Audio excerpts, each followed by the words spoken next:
Good evening students, welcome back to my YouTube channel Urdu सफ़र।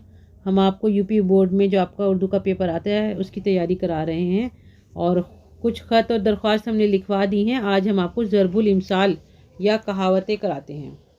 ये आपके paper में 5 आएंगी करने के लिए, तो इसका आपको मीनिंग भी पता होना चाहिए और इसका इस्तेमाल भी आना चाहिए। ज़रबुल इमसाल क्या होता है? मिसाल से मतलब बात समझाना और मुख्तसर अल्फाज में, चंद अल्फाज में पूरी बात जो होती है वो कह दी जाती है और समझने वालों को समझ आ जाती है और उसमें मफ़हूम जो है वो बहुत गहरा होता है। और कहावत जो है वो एक कही सुनी बात होती है, तयशुदा होती है और मुख्तसर होती है और अवाम में मकबूल होती है और उसमें सच्चाई होती है, अक्लमंदी होती है और अखलाकी तालीम होती है। और ये कहावतें होती हैं और ज़रबुल इमसाल जो नस्ल दर नस्ल चलती रहती हैं और इनको सुनने में मतलब बात में दिलचस्पी पैदा होती है, बात में मज़ा पैदा होता है और जो समझने वाला है वो मतलब समझ जाता है कि कहने वाला क्या कह रहा है। ठीक है, यहाँ पे आपके लिखा हुआ है गाइड में कि ज़रबुल इमसाल या कहावतें तशबीह के तौर पर इस्तेमाल होती हैं, तशबीह के बतौर इस्तेमाल होती हैं। तशबीह का मतलब होता है किसी चीज़ को किसी से मिलाना, किसी चीज़ को किसी के सिमिलर बताना। जैसे कोई सिचुएशन है तो उसको हम किसी बात के ज़रिए, किसी मिसाल के ज़रिए समझा सकते हैं। ये तशबीहात या तमसीलात किसी बयान की वजाहत करती हैं और कुछ ख़ास मौके पर बोली जाती हैं। जैसे यहाँ पे लिखा हुआ है एक पन दो काज वग़ैरह। ये सुना होगा आपने, एक पन दो काज। इसका मतलब होता है जैसे हम एक काम कर रहे थे और हमें उसका डबल फ़ायदा हो गया, हमें दूसरा फ़ायदा भी मिल गया। मिसाल के तौर पर इसका इस्तेमाल हम ऐसे कर सकते हैं कि मैं बाज़ार जा रही थी, रास्ते में मुझे मेरी सहेली मिल गई, एक पन दो काज, है ना, यानी मेरे 2 फ़ायदे हो गए।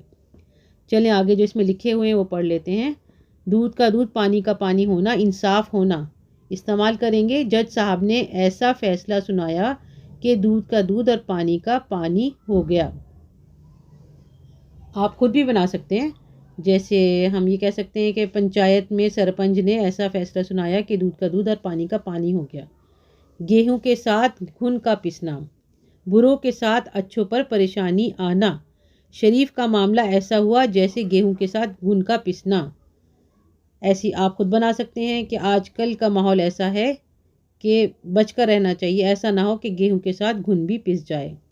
दिमाग अर्श पर होना, दिमाग ऊंचा होना। तुम्हारी हैसियत तो है नहीं मगर दिमाग अर्श पर है। जैसा देश वैसा भेस, खुद को बदल लेना जगह के मुताबिक, यानी जगह के मुताबिक अपने आप को चेंज कर लेना। मैं तो कहता हूँ कि मेरी बात मान लो, जैसा देश वैसा भेस। दूर के ढोल सुहाने लगते हैं। ठीक है, इसका मतलब है चीज़ दूर से हमेशा अच्छी लगती है। बात तो ये है कि दूर के ढोल सुहाने लगते हैं। आ बैल मुझे मार, बेवजह मुसीबत अपने सर लेना। 2 लड़कों के झगड़े में मुदाखलत करके शकील ने आ बैल मुझे मार वाली हरकत कर डाली। आम के आम घुटलियों के दाम, यानी दोहरा फ़ायदा, डबल फ़ायदा। मस्जिद में पंखा लगवाने से लोगों को आराम मिला और हमें सवाब। ये तो वही बात हुई, आम के आम घुटलियों के दाम। एक तो कड़वा दूसरा नीम चढ़ा, यानी बुरी फितरत के साथ बुरी सोहबत। बुरी फितरत यानी नेचर ही बुरी थी, नेचुरली इंसान ऐसा था और दोबारा उसको बैड कंपनी ने और ज़्यादा बुरा कर दिया। अफजल पहले ही बुरी सोहबत इख्तियार कर चुका था, ऊपर से शराब पीने लगा, यानी एक तो कड़वा दूसरे नीम चढ़ा। या फिर आप ये लिख सकते हैं कि वो पहले ही बुरी सोहबत में था और सिगरेट नोशी इख्तियार करने लगा, उसने शुरू कर दी, यानी एक तो कड़वा दूसरा नीम चढ़ा। हवाई किले बनाना, बेकार की बातें सोचना। इफ्तिखार तो हर वक्त हवाई किले बनाता रहता है। या फिर हम ये बना सकते हैं कि कुछ काम करके दिखाओ, हवाई किले बनाने से क्या फ़ायदा। ठीक है, आपको ये समझ आ गए होंगे। इनको आप ज़रूर याद कर लें क्योंकि आपके पेपर में ये ज़रूर आएंगे। उर्दू सफ़र को सब्सक्राइब कीजिए और ज़्यादा से ज़्यादा लाइक शेयर कीजिए। अल्लाह हाफिज़।